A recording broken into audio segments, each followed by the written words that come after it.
¿Te has puesto a pensar alguna vez cuál es la diferencia entre decir María es una mujer de 35 años, mide 1,70 m, pesa 80 kilos, es soltera y ganó un campeonato de ajedrez este año, a decir María es una mujer joven, alta, un poco gorda y aburrida y por eso está soltera? Si te fijas, la primera descripción no nos dice mucho de María, solo da cuenta de sus datos de peso, edad y estado civil. En cambio, la segunda nos entrega una idea de quién es María y qué podemos esperar de ella en términos de sus aspectos y sus deseos.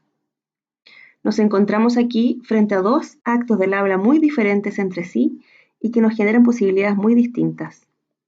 Ellos son las afirmaciones y los juicios.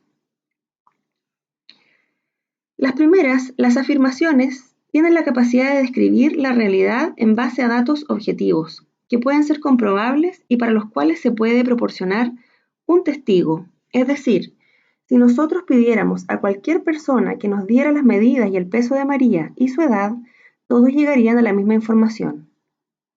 Las afirmaciones tienen la característica de ser incuestionables, pues describen la realidad tal como es y no dan espacio a la interpretación. En este sentido, pueden ser afirmaciones verdaderas o falsas. Los juicios, por su parte, son declaraciones. Tienen que ver con nuestra forma de interpretar el mundo que observamos y representan los veredictos que damos frente a los hechos, situaciones y personas que nos vamos encontrando en la vida.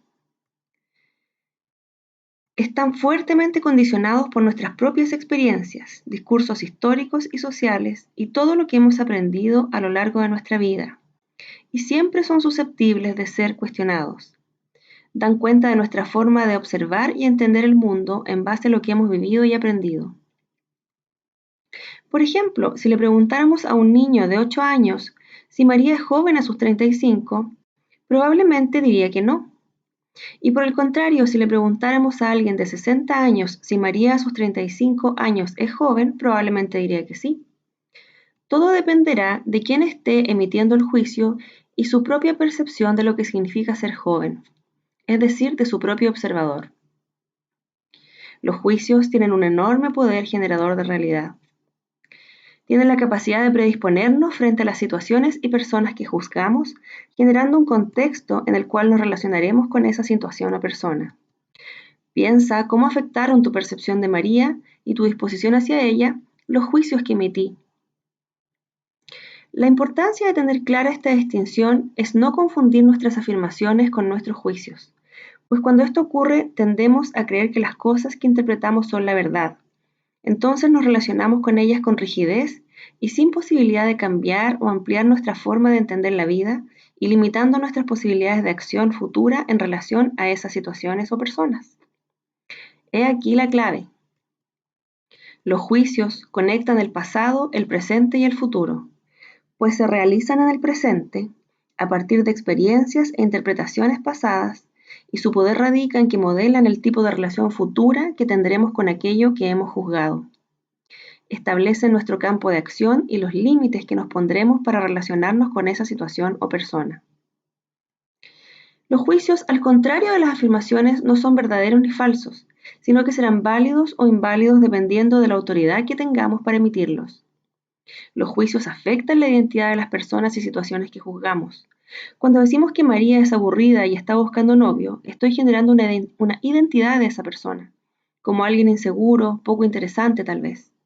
Eso mismo generará a quienes oyen esos juicios una expectativa sobre lo que se puede esperar de ella en distintos contextos, como una amistad, una fiesta, una relación, etc. Por supuesto que en nuestra propia vida y en nuestra propia historia nosotros somos la primera autoridad para emitir juicios, pues hemos vivido en carne propia las experiencias que juzgamos. Pero solo podemos llegar hasta ahí. Cabe preguntarnos qué autoridad tenemos para juzgar la vida y el actuar de otras personas. Y si lo hacemos, ¿qué validez tendrán esos juicios? Por otra parte, a través de nuestros juicios revelamos el tipo de observador que somos, pues no podemos identificar en otros aquello que no conocemos. Por lo tanto, lo que veo en los demás existe también en mí, aunque sea en una pequeña medida. No observamos el mundo tal como es, observamos el mundo tal como somos. Estas son las diferencias fundamentales entre juicios y afirmaciones. Las preguntas que tengo para ti entonces son las siguientes. ¿Qué juicios te has creído como si fueran verdades? ¿Qué posibilidades te han abierto y te han cerrado esa forma de creer?